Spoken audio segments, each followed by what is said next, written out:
On today's episode, 3 questions. How do you know if a relationship is worth revisiting? This is actually a common question I get all the time. Second question, after divorce, something is holding me back in my new relationship. What could it be? And finally, feeling insecure if he's over his last relationship or not. What to do? Okay, first question.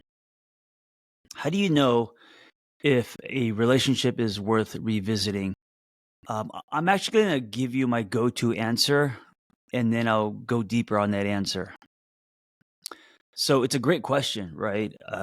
And it's common because I think a lot of times we will end something, time will go by, we will realize that we will realize what we had, right?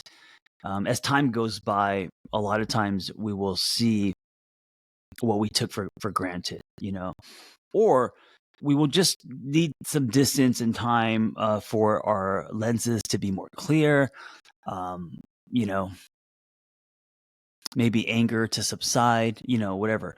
But here's the thing: whatever brought that plane down, whatever the reason the relationship didn't work, assuming that you guys, actually tried to work on it, right? Like put some work into it, not just bounced. And even if you bounced early, well, that in itself is a pattern, right? Or it can be. That in itself needs to be looked at because chances are that's going to happen again. What I'm saying is, and this is my answer, if two people have not changed significantly, and by significantly I mean secondary growth, right?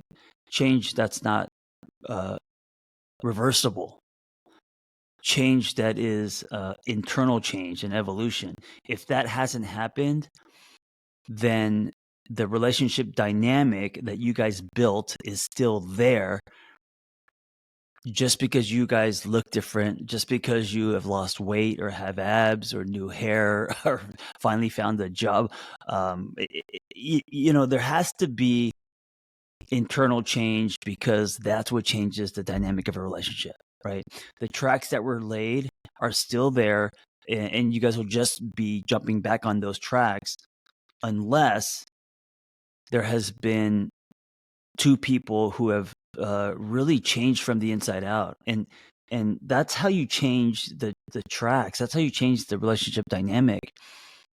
Now, is this, the case for every single situation? Of course not. I'm talking broad strokes, but because there are situations where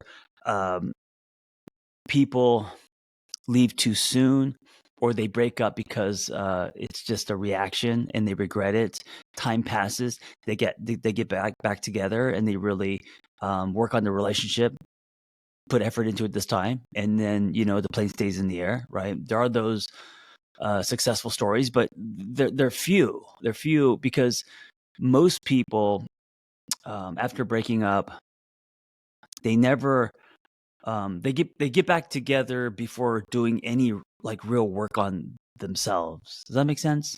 And so they get back together because they're lonely or because they're horny or because they realize there's not much out there or for whatever reason. But what they get back into is the same car, like it's the same train on the same tracks. And so time alone isn't enough. So back to your question, how do you know if a relationship is worth revisiting? It's worth revisiting if both people have significantly changed from the inside out, if they have grown or evolved in some way. So there's potential for two people to come back and revisit this, but with new tools, with new wiring, with new understanding of self, right? And so the tracks that are going to be laid this time will be different. And that's what gives this round 2 a chance. Okay. Question 2. After divorce, something's holding me back in my new relationship. What could it be? You know what's holding you back in this new relationship? It's the same thing that held you back in your other relationship. Usually, if we don't and you know, when they say do the work, which by the way I do not like, just because it's overused. Uh, the work is, at the end of the day, it's really trying to understand self, how you love, the tools you have or are lacking. There's a lot of connecting of dots, and there's a lot of healing. You know, a lot of stuff from childhood trauma, because that's the stuff that creates reactions in us as adults, right? I mean, it's sad, but we spend most of our adult lives trying to heal from the trauma of childhood. You know, and if that is not happening, if you have not gone on that journey, then chances are uh, all of that behavior, all of those unhealthy patterns are still there. You know, the inability to respond, so you react, not looking inward, not taking ownership, not investigating uh, how you love, why you love in that way, right? For example, your inability to express how you feel, how you want to be loved, how you want to be touched, all of that stuff that comes from upbringing, and maybe not a lot of practice, right? All of that will still be there. And so just because you divorced doesn't mean that, you know, just because you're starting over with someone new doesn't mean that all of that's gone. It's still there. So that's what you're bringing into your new relationship. And chances are, if you haven't worked on it, that's also what's going to bring this plane down again.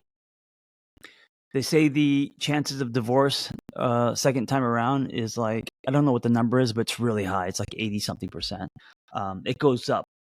And I think the reason why it goes up is because many people after divorce don't take that time to really work on themselves and to heal some stuff and to rewire, you know, create new definitions.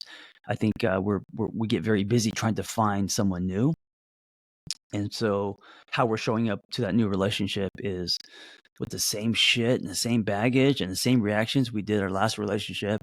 And that's why statistics show it, that, you know, it's not going to work again, right?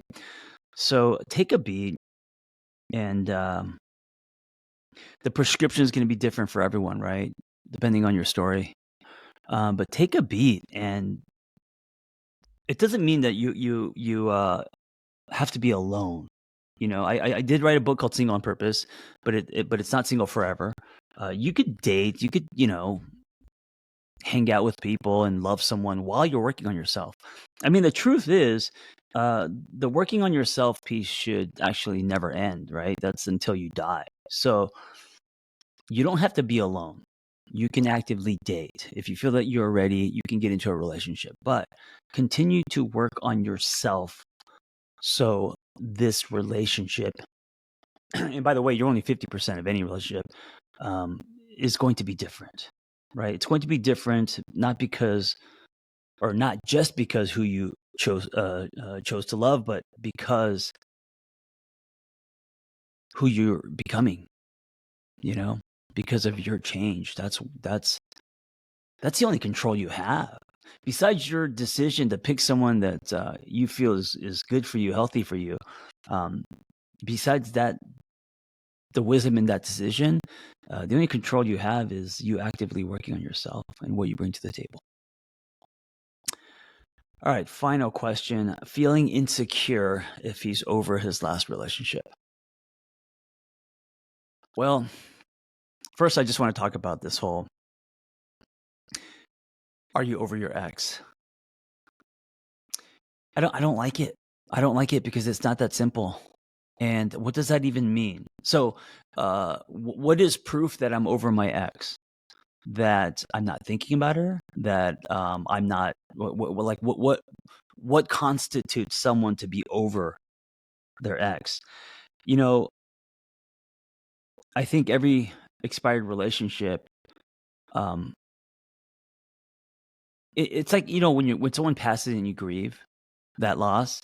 Uh, some days you are quote unquote over it, and other days it's still affecting you, you know? And I think that just makes us human. And relationships are no different. It doesn't mean that you want to build something with this person, right? You may be done with this person as far as drawing boundaries and moving on with your life, but the residue may still be there. Feelings may still be there. You have memories, right? And they may be there for the rest of your life. Not in a way where it causes you to um, not love someone else, but there could be a lingering. There could be reflection. There could be also missing your ex, and that's okay. I think we're so like cut and dry, black and white when it comes to our exes, and that's because of our own insecurity. Let your partner have their own process, and if they're showing up every day choosing to love you, and they're doing the best they can, that's that's it. I mean, what proof do you need that they're over someone else? Because this idea of being over someone else is a bit of a it's a bit unrealistic. It's a bit loaded. I don't know what being over someone means.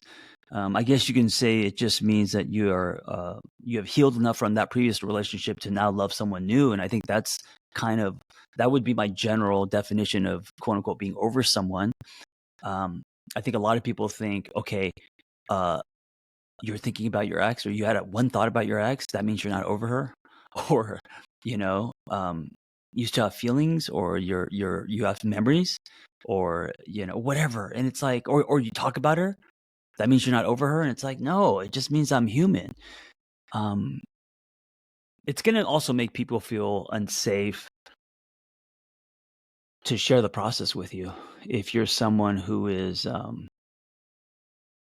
giving your partner uh, what is it called? Like I was gonna say demerits. Do you, oh man, am I dating myself or what? Demerits. Is that an '80s term? It's in school I think when you do something wrong, you get a demerit. I don't. Did that happen in your school? I don't know, but I'm assuming that's not a thing anymore. But I haven't been in school in a long time, so I don't know. But yeah, giving giving your partner demerits because they're going through the journey of working through previous relationships. And I gotta say, I mean, my most impactful relationship as far as like a breakup was my divorce. And am I over my divorce? Yes, it's been 15 years. I have no interest in contacting or building a relationship with that person.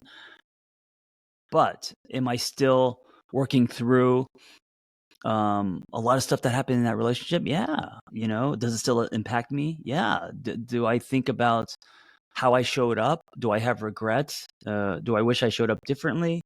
Yes. you know and when you love someone, I gotta say, because one of the reasons why I don't like the whole get over someone thing is I think you're minimizing the relationship. And I know that there are relationships that are toxic and unhealthy and chaotic, and sometimes we look back and we wish they never happened. I get all that. They're very hurtful. um, but there was also good. You guys shared a bed, you guys shared your hearts, you guys shared dreams. If there weren't moments of good, you would have never invested in this. And so um I don't know, unless you dated someone who's just a complete, sociopath and a legit narcissist, had no empathy, compassion, was just a fucking robot or whatever. Uh, unless it's like that, for most of us, we don't go into relationships other than to truly try to love someone. And of course, relationships don't work out because of our inability, um, whether that's lacking tools or because we haven't healed from certain things or whatever. But our intention is to love someone, and there's something about getting over someone that I think is minimizing that. It's like almost like you want to rip that chapter out of your story. Um, and I got to say, a lot of the relationships that we have that have hurt us the most have also been the ones that have created the most growth. You know, I mean, just like going back to my story, my divorce was probably the single greatest catalyst to my growth on all levels. I mean, everything from internal growth, evolution to um, my career. Like my divorce really forced me to reposition myself, my life, to examine my life. Um, it gave me a brand new start. It created my rebirth, and so there was no single event greater in my life than my divorce. Um, the curse that turned into a gift, right? And the blessing in disguise, as many say. So there's value in that, you know. There's value in what that event, even though painful, um, how it became a catalyst to growth in your life. Anyway, thank you for listening, and if you have time, would really appreciate a review or a rating on my podcast. It definitely helps, and I've been getting more, and it just gives me a heart boner, gives me a sense of purpose, gives me a cape. It gets me to continue answering questions and creating a dialogue. Thank you for listening. Be well.